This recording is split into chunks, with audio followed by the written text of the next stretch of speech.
Hello friends, இன்றைக்கி விக்ரமாதித்தன் கதையில் வந்து நம்ம மூணாவது கதையான யார் திறமசாலின்னு பார்க்கலாம். ஆதி விஷ்ணு என்ற பிராமணன் தான் அங்கே அங்கதேசத்தில் வாழ்ந்து வந்தான். அவனுக்கு 3 பிள்ளைகள் இருந்தாங்க.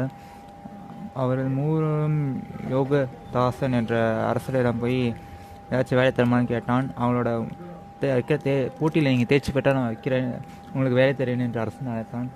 முதலில் இருக்கவன் வந்து நான் அதற்கு உதவி இருந்தவன் உணவு உண்பதில் திறமைசாலி என்றான். இரண்டாவது இருப்பவன் தூக்கத்தில் திறமைசாலி என்றான். மூன்றாவது இருப்பவன் பெண்களின் உரையாடுவது நான் வல்லவன் என்றான். 3 பேரிடம் தனித்தனியாக போட்டி வைத்தான் அரசன். உணவு உண்பவனை ஒரு பிராமணனுக்கு போய் சாப்பிட்டு அனுப்ப வைத்தான். தூங்க போய் பஞ்சானை தயாரிக்க சொல்லி அதில் மலர்களை தூவி தூங்கப்படி சொன்னான். மூன்றாவது நடன மகிழ்ச்சியுடன் அனுப்பி உரையாட செய்தான். அடுத்த நாள் வந்து 3 பேரும் சபை கலத்து பேசினான். நான் உண்ட உணவில் சுடுகாடு நாட்டம் அளித்தது என்று உண்டவன் சொன்னான்.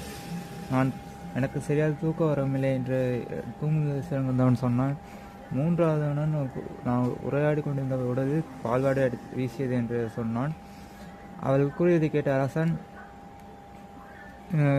உணவு உண்பது சிறந்தவனை அழைத்து, நீ எடுத்த சாப்பாடு வந்து சுடுகாடு சாம்பலில் உருமாக்கப்பட்ட நிலத்தில் தான் நீ சாப்பிட்ட உணவு என்றான். அடுத்த பஞ்சனை ஏற்பாடு செய்தவனை கூப்பிட்டு அந்த பஞ்சனில் ஒரு முடியிருந்த வைத்தது என்றான். மூன்றாவது நடனமங்கேசன் நான் இடையோர் குலத்தை சேர்ந்தவள் என்றால் அவர் மூவரையும் பற்றி அரசன் மூவருக்கும் வேலையளித்தான். அப்பொழுது வேதாளம் கேட்டது, ஆம், இவர் யார் திறமைசாலி என்று. உணவு உண்பதில் திறமைசாலியும் பெண்கள் பேசுவது வல்லவனும் விழித்திருக்கும் நிலையில் தான் தங்கள் சுகத்தை சந்தித்தனர். ஆனால் தூங்கும் பொழுது தன் சுகத்தை உணர்ந்தவனே இந்த திறமைசாலி என்று விடுகதைக்கு சரியான விதை கூறினான் விக்ரமாதித்தன். உடனே வேதாளம் கட்டியிருந்த கட்டை அவுத்து கொண்டு முருங்கை மரத்தை கொண்டது. அது மீண்டும் போய் விக்ரமாதித்தன் போய் வேதாளத்தை பிடித்து கொண்டு வந்தான். அப்பொழுது மீண்டும் கதை சொல்ல ஆரம்பித்தது.